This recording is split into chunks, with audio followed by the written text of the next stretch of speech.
నమస్తే BCN news కి స్వాగతం. నా పేరు నీలిమ. ముందుగా బీసీఎన్ ప్రేక్షకులకు 77వ గణతంత్ర దినోత్సవ శుభాకాంక్షలు. ఇప్పుడు ముఖ్యాంశాలు.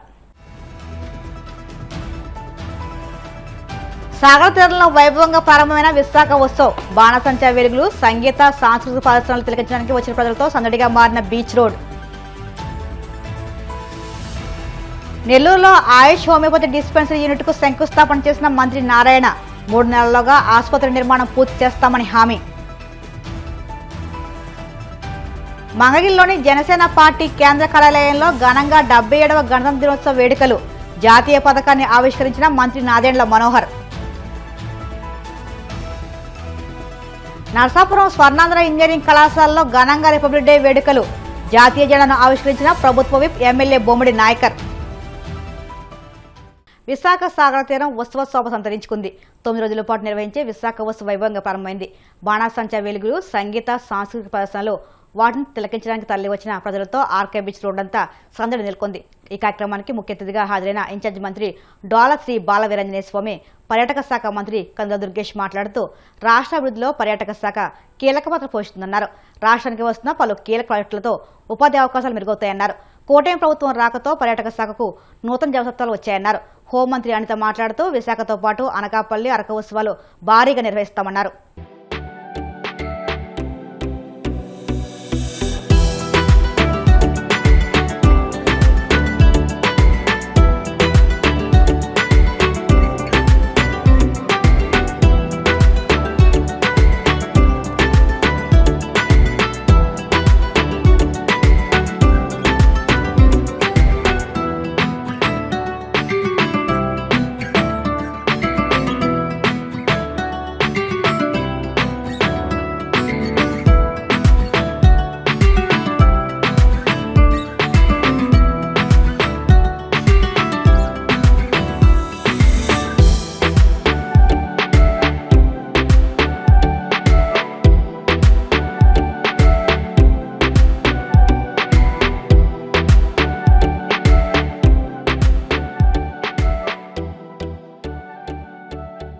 ప్రజలందరికీ కూడా అంటే ఉమ్మడి విశాఖపట్నం జిల్లాలో ఉన్న ప్రజలకే కాదు, విశాఖపట్నం అంటే ఇష్టపడే ప్రతి ఒక్కరికి కూడా విశాఖ ఉత్సవానికి సంబంధించి ఆ విశాఖ వాసులుగా ఆహ్వానం పలుకుతున్నాం.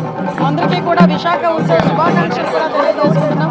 అంగరంగ వైభవంగా జరిగిన విశాఖ ఉత్సవాలు 9 రోజుల పాటు డిఫరెంట్ ఈవెంట్స్ ఈ రోజు ఇక్కడ జరగబోతున్నాయి. ఒక పక్క లోకల్ టాలెంట్సే కాదు, డిఫరెంట్ ప్లేసెస్ నుంచి వచ్చిన జానపద నృత్య కళాకారులు, అదేవిధంగా మన కాన్సర్ట్స్ ఇవన్నీ కూడా అలరించబోతున్నాయి. ఫస్ట్ టైం అనకాపల్లి జిల్లాలోని కూడా అనకాపల్లి ఉత్సవాలు అనేవి స్టార్ట్ అవ్వడం నిజంగా చాలా గర్వకారణం. ఈ అనకాపల్లి ఉత్సవాలని కూడా విశాఖపట్నం ఉత్సవాల కన్నా ఇంకొంచెం బెటర్ వేలో చేయడానికి మేమందరం కూడా ప్రయత్నం చేస్తున్నాం. ఒక పోటీ వాతావరణంలో చేయడానికి మేమందరం కూడా ప్రయత్నం చేస్తున్నాం. ప్రజల దగ్గర నుంచి అంతే స్పందన కూడా ఉంది. బై గాడ్స్ గ్రేస్ మీరందరూ కూడా అంతే రకంగా మాకు అందరికీ కూడా సపోర్ట్ చేస్తున్నారు. విశాఖపట్నం తాలూకా విశాఖపట్నం అనేసరికి ఒక ఎమోషన్. ఇక్కడ విశాఖపట్నంలో పుట్టి పెరిగిన వాళ్ళకే కాదు, చుట్టుపక్కల ఉన్న ప్రాంతాలు అందరికీ కూడా, ఎస్పెషల్లీ విశాఖపట్నం అంటే గౌరవ చంద్రబాబు నాయుడు గారికి, గౌరవ ఉప ముఖ్యమంత్రి పవన్ కళ్యాణ్ గారికి, లోకేష్ గారికి కూడా చాలా ఇష్టమైన ప్రదేశం ఇది. ఇక్కడ ఏ ప్రోగ్రాం పెట్టినా కూడా ఇక్కడ కంపల్సరీగా సక్సెస్ఫుల్గా పూర్తవుతుంది. విశాఖపట్నం ప్రజలు అంత ఆదరిస్తారు, అభిమానిస్తారు అని చెప్పి అందరికీ కూడా తెలుసు. విశాఖపట్నం ప్రజలు ఈ పండుగ వాతావరణాన్ని ఉపయోగించుకుని ప్రతి ఒక్కరు కూడా కుటుంబ సమేతంగా ఈ కార్యక్రమానికి హాజరవ్వాలని మనస్ఫూర్తిగా సీ టు స్కై అనేటువంటి నినాదం ఇచ్చాం. సాగర తీరం నుంచి కొండ శిఖరాల వరకు అనేటువంటి మాటతోటి ఈ విశాఖ ఉత్సవాల్ని విశాఖపట్నం, ఏఎస్ఆర్ జిల్లా మరియు అనకాపల్లి జిల్లాలకు సంబంధించి 9 రోజుల పాటు ఈ 24వ తారీఖు నుంచి ఫిబ్రవరి 1వ తారీఖు వరకు నిర్వహించుకుంటున్నాం.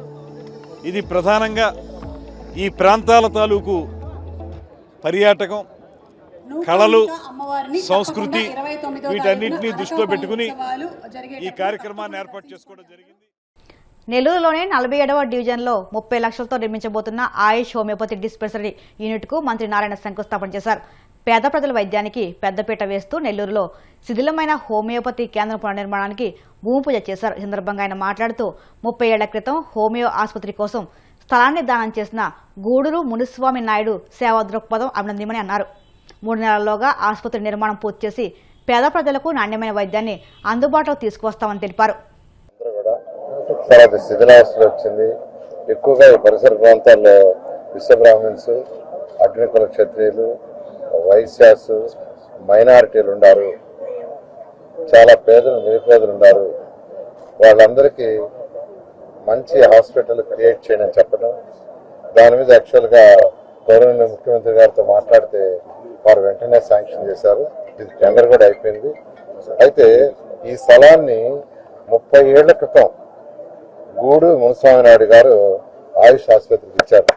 ఎందుకంటే ఇచ్చిన వాడిని మనం మర్చిపోకూడదు. 30 సంవత్సరాల క్రితం గూడూరు మునుస్వామి నాయుడు గారు దీన్ని ఇచ్చారు ఆయుష్ ఆసుపత్రి కోసం. దానికనే ఈ ఆసుపత్రిని ఇక్కడ కట్టేదానికి చేశారు.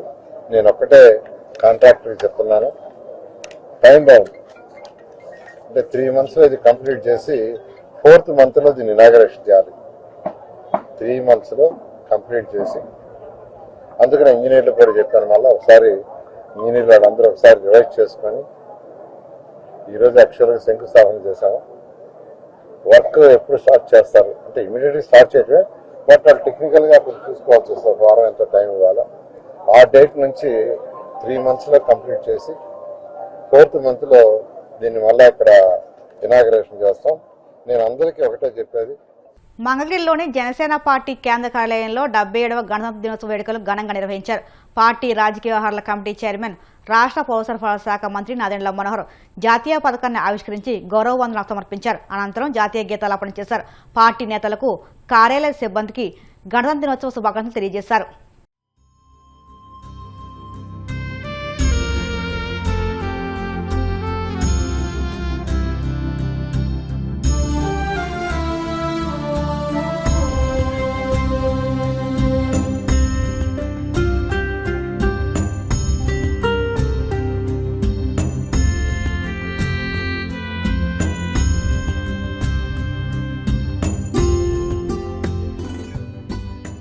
పశ్చిమ గోదావరి జిల్లా నర్సాపురం మండలం సీతారాంపురం స్వర్ణాంధ్ర ఇంజనీరింగ్ కళాశాలలో 77వ గణతంత్ర దినోత్సవ వేడుకలు ఘనంగా నిర్వహించారు. ఈ కార్యక్రమానికి ముఖ్య అతిథిగా ప్రభుత్వ విప్, నర్సాపురం ఎమ్మెల్యే బొమ్మిడి నాయకర్ పాల్గొని జాతీయ జెండా ఆవిష్కరించారు. ఈ సందర్భంగా ఆయన మాట్లాడుతూ ప్రతి ఒక్కరికి గణతంత్ర దినోత్సవ శుభాకాంక్షలు తెలియజేశారు. ఎంతో మంది త్యాగాల ఫలితమే స్వతంత్రం అన్నారు. వారు త్యాగాలను ప్రతి ఒక్కరూ మరవకూడదని, రాజ్యాంగం కల్పించిన హక్కుల్ని కాపాడుకుంటూ సమాజంలో అన్ని వర్గాలతో కలిసి మెలిసి జీవనం సాగించాలన్నారు. ఈ కార్యక్రమంలో చైర్మన్ కె సత్యనారాయణ, కోశాధికారి త్రినాథ్ స్వామి, పాలకవర్గ సభ్యులు అడ్డల శ్రీహరి, టీవీవి ప్రసాద్, పీవీఆర్ కీర్తి, విద్యార్థులు, హెచ్ఓడీలు, ఫ్యాకల్టీలు పాల్గొన్నారు.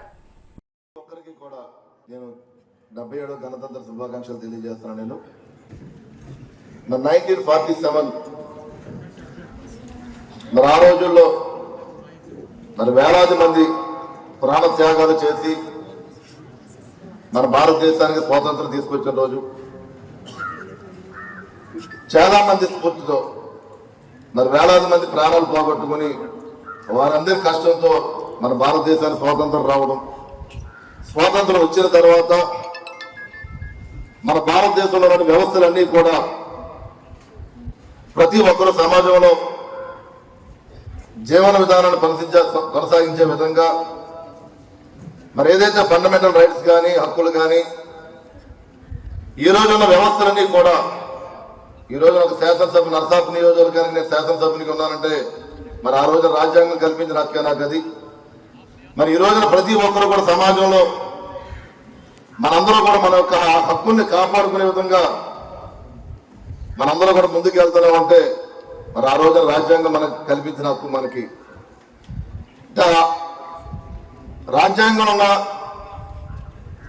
ఆ రోజు చైర్మన్ గా డాక్టర్ బిఆర్ అంబేద్కర్ గారి నాయకత్వంలో ఒక ముసాయిదా కమిటీని ఏర్పాటు చేసి దాదాపుగా 2 సంవత్సరాల 11 నెలల 18 రోజుల వ్యవధిలో ఈ రాజ్యాంగ నిర్మాణాన్ని ఏర్పాటు చేసి భారతదేశ ప్రజల యొక్క ఆత్మ గౌరవాన్ని పెంచే విధంగా, వారి యొక్క హక్కుల్ని గుర్తించే విధంగా ఆ రోజున అంబేద్కర్ గారి నాయకత్వంలో రాజ్యాంగం నిర్మించడం జరిగింది. దాన్ని అమలు చేసే రోజున మనందరూ కూడా భారతదేశంలో గౌరవించుకున్న రోజుగా జనవరి 26వ తారీఖున గణతంత్ర దినోత్సవంగా మనందరూ కూడా భారతదేశ ప్రజలందరూ కూడా సెలబ్రేషన్ జరుపుకునే విధంగా ఆ రోజున మనందరం కూడా గౌరవించుకునే విధంగా కూడా మరి జనవరి 26వ తారీఖున గణతంత్ర దినోత్సవ శుభాకాంక్షలు మనం జరుపుకుంటున్నాం. ముఖ్యంగా మా ప్రభుత్వ ప్రతినిధి గారు, డైనమిక్ సీఎం గారు, డైనమిక్ ఉప ముఖ్యమంత్రి గారు, మన విద్యాశాఖ మంత్రి డైనమిక్ లీడర్ లోకేష్ గారు మాటలోనే మన ఎమ్మెల్యే గారు కూడా నడుస్తున్నారు. మన విద్యా సంస్థల యొక్క ప్రస్తుత బర్నింగ్ ప్రాబ్లమ్స్ ఏమైనా ఉంటే కూడా ప్రభుత్వం దృష్టికి తీసుకెళ్ళి, మరి బర్నింగ్ ప్రాబ్లం అంటే అందరికీ తెలుసు, కొంచెం ప్రభుత్వం తరఫున మాట్లాడి ఉప ముఖ్యమంత్రి గారి ద్వారా, మన విద్యాశాఖ మంత్రి గారి ద్వారా ముఖ్యమంత్రి గారి దృష్టికి తీసుకెళ్లి మన సమస్యలన్నింటినీ కూడా సహాయం చేయాలని చెప్పి వారిని ఈ సభాముఖంగా కోరుకుంటూ మరోసారి మన స్టాఫ్ అందరికీ అలాగే మీడియా మిత్రులందరికీ కూడా గణతంత్ర దినోత్సవ శుభాకాంక్షలు తెలియజేసుకుంటున్నాను. మనం ఈ రాజ్యాంగం అమల్లోకి వచ్చిన తర్వాత అనేక రాజ్యాంగాల నుంచి అంబేద్కర్ అమెరికా నుంచి, ఇంగ్లాండ్ నుంచి, అన్ని రాజ్యాంగాల నుంచి దాంట్లో ఉన్న మంచి ఏదైతే ఉందో అవన్నీ భారతదేశం ప్రజలకు అందాలని, హక్కులు ఏదైతే హక్కులు ఉన్నాయో అవన్నీ కూడా అమలు అయ్యేటట్టు మన రాజ్యాంగాన్ని పొందుపరిచారు ఆయన. 2 సంవత్సరాలు 11 రోజులు రాసి ఇలాగా మన చేతి వల్ల మనం ఇండియాలో ఏ దేశంలో అనుభవించలేని స్వతంత్రాన్ని, హక్కుల్ని మనం ఇండియా పొందుతూ ఉంటుంది. ఇండియా మన ప్రజలందరూ కూడా. సో బాధ్యతలు వచ్చేటప్పటికీ మన బాధ్యతలు గుర్తెరగం. బాధ్యతలు తీసుకుంటేనే మన అధికారాలు ఉంటాయి.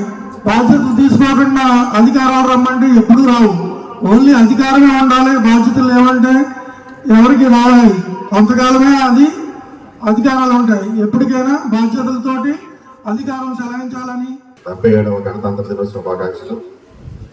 అదేవిధంగా మనందరికీ తెలిసిన విషయమే, 1947లో ఈ దేశానికి స్వతంత్రం సిద్ధించింది.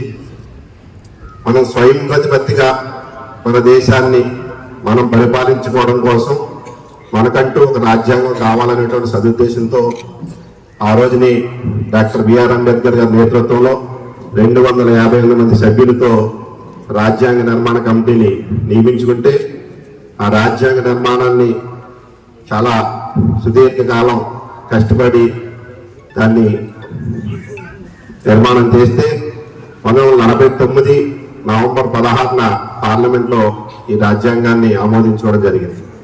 ఆమోదించినటువంటి రాజ్యాంగం 1950 జనవరి 26 నుంచి అమల్లోకి రావడం జరిగింది. అమల్లోకి వచ్చినటువంటి ఈ జనవరి 26ని ప్రతి సంవత్సరం మనం వేడుకలు జరుపుకోవడం ద్వారా భావితరాలకి మన రాజ్యాంగం మనకి ఏ విధమైనటువంటి హక్కులు కల్పించింది, వాటిని మనం ఏ విధంగా సద్వినియోగం చేసుకోవాలి. ఇప్పుడు కాసేపు ప్రకటనలు.